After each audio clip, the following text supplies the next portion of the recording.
हैं, emerging market से ज़्यादा नर्वसनेस यूएस मार्केट्स में नज़र आ रही है। सो डोमेस्टिक मार्केट्स के लिए कौन से सेक्टर्स होने चाहिए रेडार पर आपके हिसाब से? देखिए, हम कई दिनों से बात कर रहे हैं वैल्यू रिटेल पे नज़र रखिए। मैं कई दिनों से बोल रहा हूँ कि वैल्यू रिटेल पे आपको नज़र रखनी चाहिए। वैल्यू रिटेल पे आपको क्यों नज़र रखनी चाहिए? क्योंकि 2023-24 का थीम था क्विक कॉमर्स, जल्दी ऑर्डर करो जल्दी पाओ, जल्दी ऑर्डर करो जल्दी पाओ, डिस्काउंट में चीज़ आएगी, छोटी आएगी और आप बार बार ऑर्डर करते रहते हैं।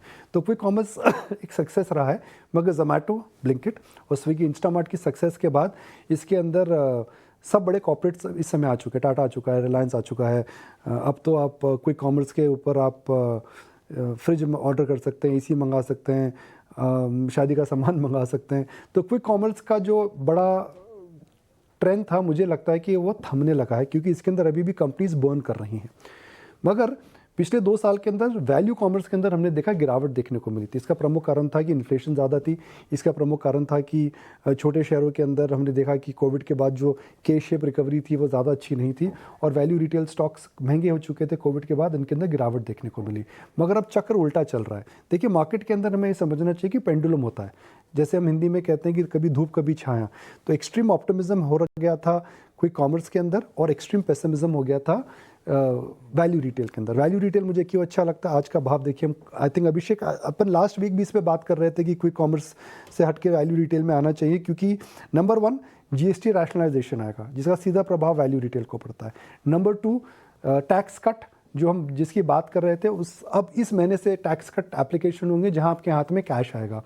और चौथा, अगर आप देखें तो इस सेक्टर के अंदर भी हम देख रहे हैं कि एक बड़ा सा कंसोलिडेशन हो रहा है, जिसकी वजह से चीज़ें ठीक हो रही हैं। और अभी जो इनके ग्रोथ नंबर्स हैं, मैं वी मार्ट के नंबर्स देख रहा था, मैं स्टाइल बाज़ार के नंबर देख रहा था, सुबह सुबह जो नंबर्स आए इनके, जो क्वार्टरली डिस्पैच की रिपोर्ट्स आती हैं, उसके अंदर भी अच्छी खासी डबल डिजिट ग्रोथ आ रही है। तो एक तरफ इकॉनमी स्लो डाउन कर रही है, मगर वैल्यू रिटेल के अंदर बेस इफेक्ट की वजह से डबल डिजिट ग्रोथ आ रही है। तो कुल मिलाकर के मुझे लगता है कि अगर 23-24 क्विक कॉमर्स स्टॉक्स का समय था, तो 24-25 या फिर 25 और 26 वैल्यू रिटेल का समय हो सकता है। कितनी इंपॉर्टेंस रखती हैं और मार्केट इस पे रिएक्शन देगा, या उसको 2 अर्निंग्स और चाहिए रिएक्शन देने के लिए, दिवाली पे देगा? नहीं डिम्पी, अर्निंग्स इंपॉर्टेंट है बिकॉज मार्केट नीचे से बढ़ चुका है। और मार्केट नीचे से इसलिए बढ़ा है बिकॉज फ्लोज वापस आए थे और उम्मीद है कि अर्निंग्स बेटर रहेंगी। अर्निंग का जो स्लो डाउन है 2 क्वार्टर तक आ चुका है। Q2 खराब था, Q3 खराब था। मुझे नहीं लगता कि Q4 को लेकर के मार्केट डिसअपॉइंटमेंट के लिए प्रिपेयर्ड है, बिकॉज मार्केट अर्निंग से पहले डेटा देखता है। हम डेटा क्या देखते हैं? हाई फ्रीक्वेंसी डेटा, जीएसटी का जो डेटा आया था 10% ग्रोथ, अच्छी ग्रोथ।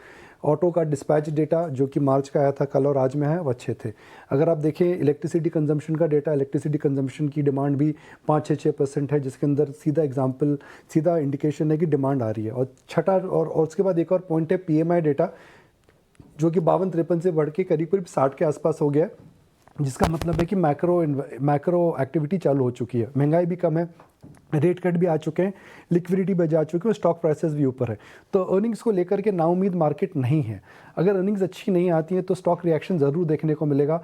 बहुत अच्छे नंबर्स आएंगे तो अच्छा रिएक्शन, अगर ठीक ठाक नंबर आएंगे तो नो रिएक्शन, और अगर ख़राब नंबर आएंगे तो फिर बड़ा ही नेगेटिव रिएक्शन आ सकता है।